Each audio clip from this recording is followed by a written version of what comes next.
SDM जो एक शादी समारोह के अंदर जाती है, वहाँ जब वो पहुँचती हैं तो उनका भव्य स्वागत किया जाता है दोस्तों। फिर उनसे खाने के लिए कहा जाता है, लेकिन यहाँ पर एसडीएम मैडम खाने से मना कर देती हैं और कहती हैं कि मैं जो स्टेज के सामने कुर्सी लगी हुई हैं उन पर बैठकर इस पूरी शादी को देखना चाहती हूँ। फिर एसडीएम मैडम वहाँ पर बैठ जाती हैं। तभी वहाँ पर एक वेटर आता है और वेटर को जब एसडीएम मैडम देखती हैं तो बस देखती ही रह जाती हैं। इधर जो वेटर होता है वो एसडीएम मैडम को देखता है, वो भी देखकर अपना जो सर है वो नीचे की तरफ झुका लेता है दोस्तों। उसके बाद जो यहाँ पर होता है कभी किसी ने कल्पना भी नहीं की थी दोस्तों। एसडीएम मैडम का क्या रिश्ता था इस वेटर के साथ, जो उसे देखकर इतना ज़्यादा भावुक हो जाती हैं। और यहाँ पर जो वेटर था वो अपना सर क्यों नीचे की तरफ कर लेता है। अगर आप लोग भी पूरी कहानी के बारे में जानना चाहते हैं तो वीडियो को ज़रा सा भी स्किप ना करें, लास्ट तक वीडियो को ज़रूर देखिएगा दोस्तों। आगे बढ़ने से पहले हमारी वही रिक्वेस्ट की जो हमारे चैनल के साथ नए हैं, कृपया करके चैनल को फॉलो कर लें, बेल आइकन को ज़रूर प्रेस करें। नमस्कार, जय हिंद। आप देख रहे हैं एपीएच न्यूज राहुल रावत के साथ। दोस्तों, आज की जो हकीकत की घटना आप लोगों को बताने जा रहा हूं, उत्तर प्रदेश के एक शहर की हकीकत की घटना है। यहां पर सीमा नाम की एक लड़की जो अपनी ग्रेजुएशन की पढ़ाई कर रही होती है, कॉलेज के अंदर जाया करती, वहीं सामने एक मिठाई की दुकान होती है। उस मिठाई की दुकान पर एक लड़का काम करता है जिसका नाम राकेश होता है दोस्तों। राकेश यहाँ पर काफ़ी अच्छा पैसा कमाया करता। ये लड़की सीमा राकेश को देखा करती और राकेश सीमा को देखने लगता है, लेकिन ये दोनों एक दूसरे से मन ही मन तो प्यार कर लेते हैं, लेकिन इजहार करने का किसी का भी कोई ऐसा मन नहीं बनता कि हम इसको इजहार करें। दोनों एक दूसरे से पता नहीं डरते थे या कुछ और ही बात थी दोस्तों। धीरे धीरे समय बीतने लगता है और जो सीमा है वो अपनी ग्रेजुएशन की पढ़ाई पूरी कर लेती है। अब यहाँ पर सीमा एक दिन इस मिठाई की दुकान पर पहुंचती है और राकेश से अपने प्यार का इजहार कर देती है। राकेश भी यहाँ पर बहुत ज़्यादा खुश होता है और फिर ये दोनों एक दूसरे के साथ बातचीत करने लगते हैं। ये दोनों अपने घर वालों को बताते हैं, घर वाले भी इस रिश्ते से खुश होते हैं और फिर इन दोनों की एक डेट निश्चित करके शादी तय कर दी जाती है। दोनों की शादी हो जाती है, बड़ी ही धूमधाम से शादी होती है। शादी करके दुल्हन बनकर सीमा राकेश के घर पर आ जाती है, वहीं पर बड़े आराम से रहने लगती है। धीरे धीरे समय बीतने लगता है। जो सीमा होती है वो पढ़ने लिखने में बहुत ज़्यादा होशियार होती है। वो चाहती थी कि मैं पढ़ लिख कर कोई सरकारी ऑफिसर बन जाऊं, जिससे कि मेरा परिवार और बेहतर तरीके से चले। अब यहाँ पर वो कुछ दिन तो इंतज़ार करती है और लगभग जब शादी को 6 महीने बीत जाते हैं तो एक दिन वो अपने पति राकेश से कहने लगती है कि मैं आगे पढ़ना चाहती हूँ, आप मुझे आगे कोचिंग दिला दीजिए, मैं आगे कुछ सरकारी ऑफिसर बनना चाहती हूँ। लेकिन यहाँ पर राकेश कहता है कि मैं इतना पैसा तो कमाता हूँ, क्या ज़रूरत है ज़्यादा पैसा कमाने की, आप ना ही कमाओ तो ही बेहतर हो। यहाँ पर सीमा बस कुछ नहीं कह पाती, चुपचाप बैठ जाती है। जैसे ही कुछ और महीने बीतते हैं, कुछ और महीने के बाद सीमा फिर से यहाँ पर अपने पति के ऊपर दबाव बनाने लगती है और कहने लगती है कि मुझे पढ़ना है, आप मुझे क्यों रोकना चाहते हो, मुझे कोचिंग दिला दीजिए ना।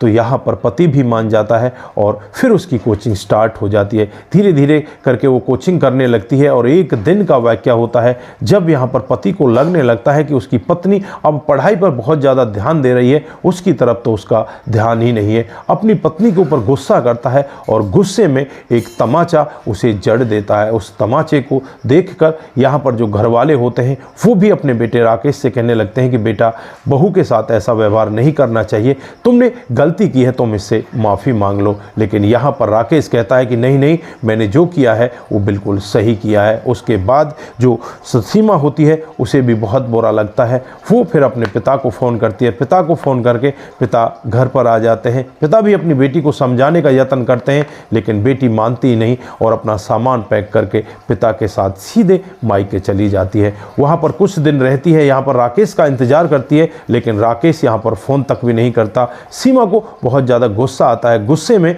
वो तलाक के पेपर तैयार करवा लेती है और राकेश के घर भेज देती है। अब यहाँ पर जब राकेश के घर वाले तलाक के पेपरों को देखते हैं तो वो बहुत ज़्यादा दुखी होने लगते हैं और राकेश से कहने लगते हैं कि बेटा, अब बहू को माफ़ कर दे, तू जा बहू को अपने साथ ले वाला, ये ठीक नहीं है, तुम दोनों का तलाक हो जाए, अच्छी बात नहीं है। लेकिन यहाँ पर राकेश को भी बहुत ज़्यादा गुस्सा आता है कि जिसे मैं इतना प्यार करता था वो आज मेरे से तलाक लेने की नौबत पर आ गई, ये मुझसे तलाक चाहती है तो मैं उससे तलाक ज़रूर दूंगा। उसके बाद वो तलाक के पेपरों पर साइन कर देता है और कुछ दिनों के बाद ही इन दोनों का तलाक हो जाता है। दोस्तों, इधर जो सीमा होती है वो अपने घर पर रहने लगती है अपने माता पिता के साथ। माता पिता उससे कहते हैं कि बेटा अब तू दूसरी शादी कर ले, कब तक हमारे पास बैठी रहेगी। लेकिन सीमा यहाँ पर मना कर देती है कि मैं दूसरी शादी नहीं करना चाहती, मेरा पहला पति ही ऐसा मिला है, अगर मैं दूसरी जगह शादी कर लूँ, कहीं वो भी मुझे पढ़ाई ना करने दे तो मेरे लिए बेहतर नहीं होगा। मैं पहले पढ़ लिख जाती हूँ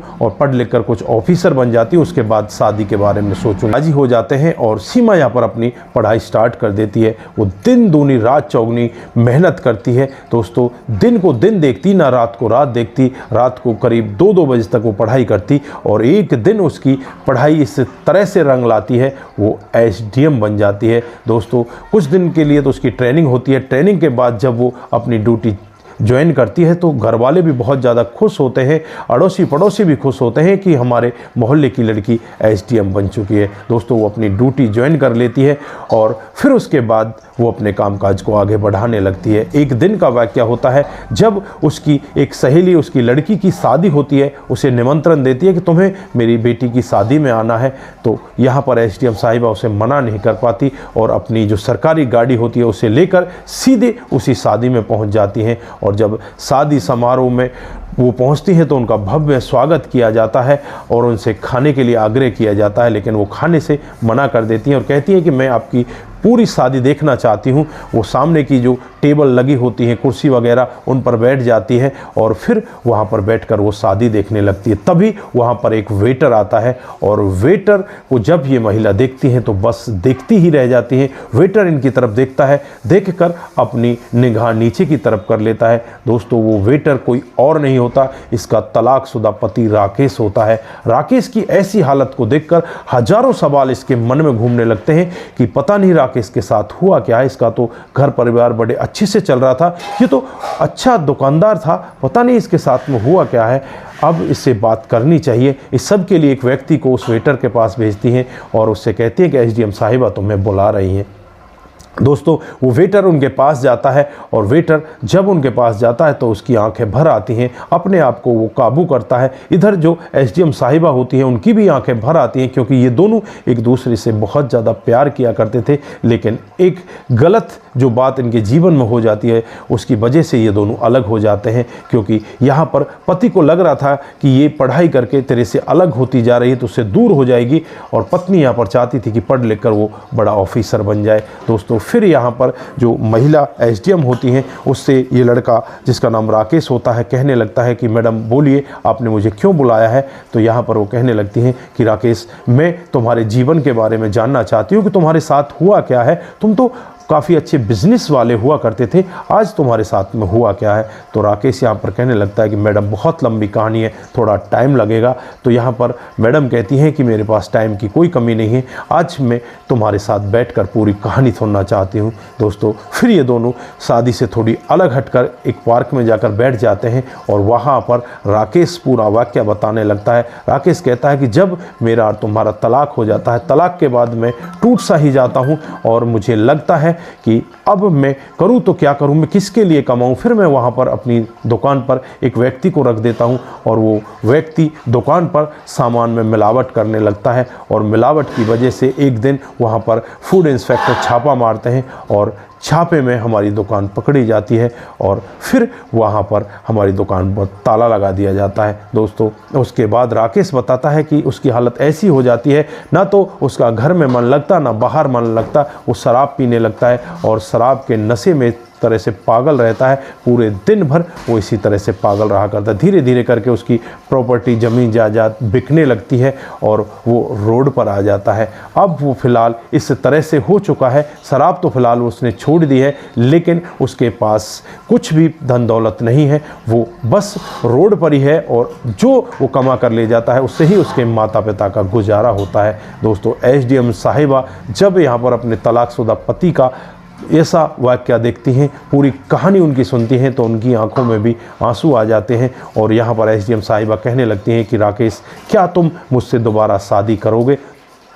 तो यहाँ पर राकेश कहने लगता है कि मैडम ऐसा भला कैसे हो सकता है, आप एसडीएम हो और मैं एक वेटर हूँ, आप वेटर के साथ कैसे शादी कर सकती हैं। तो यहाँ पर एसडीएम मैडम उससे कहने लगती हैं कि मुझे इस सब से कोई मतलब नहीं है, तुम मेरा पहला प्यार हो और मैं तुम्हारे साथ शादी करना चाहती हूँ।